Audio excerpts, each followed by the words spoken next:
want to check in to see if you've had a chance to talk to Cliff Gardner, your appeal attorney, recently. Yes, I got the news about four members coming forward finally about the molesting of my father or having sexual relations with my father when they were boys.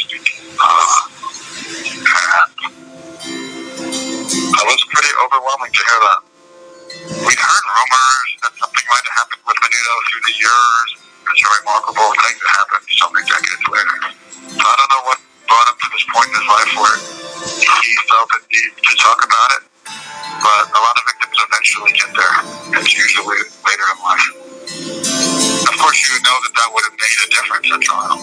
Certainly that would have made an enormous difference because the entire trial centered on the belief of these events. Does that give you some hope for your legal case?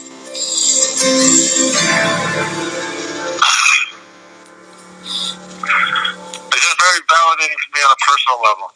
What it means on a legal level is, I don't know. I'm pretty discouraged by the system at this point. I live my life working with other victims of abuse and care, of which there's a huge number.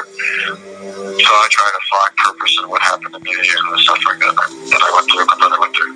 But I don't look too far beyond the prison walls with it. Filing a habeas petition doesn't mean a thing. The question is it enough to get relief?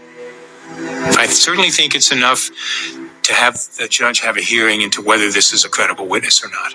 But a prosecutor could have a very different perception. He could say, this doesn't matter. This is a different event. It's a different kid. It doesn't prove anything about whether he molested his children.